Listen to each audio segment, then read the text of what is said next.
Did that, and we've made it to the word of the day, ladies and gentlemen. Today's word of the day is gnarly.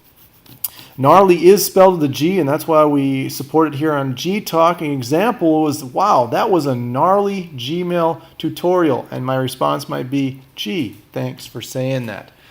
Let's continue on. Emails.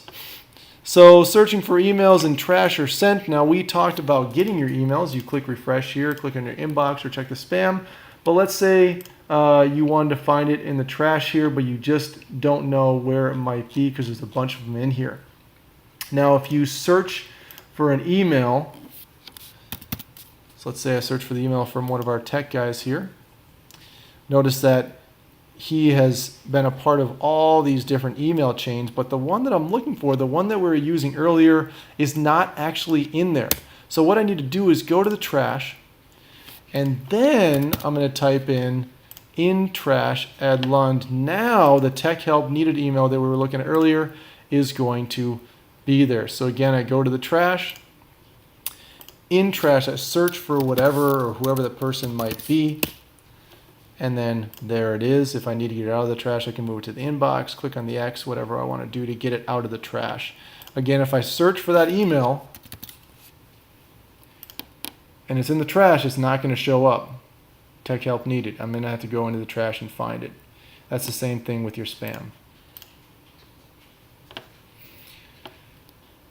Same thing with sent. You can do that exact same procedure. Your emails that you sent to someone will show up when you search for something here. So I search for, again, add lund. It will show up if I sent one to them. But if you know you sent it and you just can't remember when, it was a long time ago, then you might want to go to your sent, type in add lund's email just like the trash. Finally, coming down here, adding attachments is another part of the email context we need to get to. Some of you probably know how to do this from text messaging, but let's say I wanted to write an email to myself. I can either attach one from a physical hard drive. If you have a thumb drive or something like that, you're actually going to attach the files. You can go down here and go to, well, where's your thumb drive?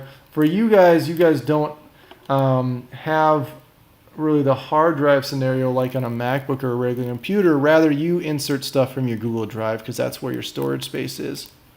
And so in this case, if I wanted to get to my bowl of light sign that I made last year, I can just click on it, and then I can either send it as an attachment to people who may not have Gmail, or I can just send as the drive link if I wanted to save space. Again, the drive link is going to look like this, and so people can open it in Drive. Otherwise, I can go back there. If it's someone that doesn't have email, I can say I'm actually going to attach this as a JPEG file and click insert, and it will show up down here as an attachment instead of just a Google Drive link. Coming back here, we have email etiquette. Now this is a really important one, mostly because as teachers I get so many emails from students that aren't proper for an academic context. And let me explain what I mean. So here's Little Billy as a sample email. Little Billy sends me an email that says, what assignment did I miss because I was gone? I actually can't tell you how many times I've received emails like that from students. Notice that the grammar is not there. There's no question mark. It also shows a little bit of disrespect for the teacher that you're sending it to, because here it doesn't look like you put any effort into making up the actual content, in this case making up the missed work. It just looks like you quickly typed something in and sent it, and it doesn't really matter, you just want to get it done. That's the message at least you portray. So if you're going to send an email to someone, I'm going to make sure I put a subject first of all. I'm going to start out with an introductory line. So I'm going to address Mr. Sheeman as Mr. Sheeman, of course. I'm not just going to start typing whatever comes to my mind first. And then I'm going to use complete sentences to actually make this email look like I care. I'm sorry I was absent today. My dog ate my homework, and I had a fever.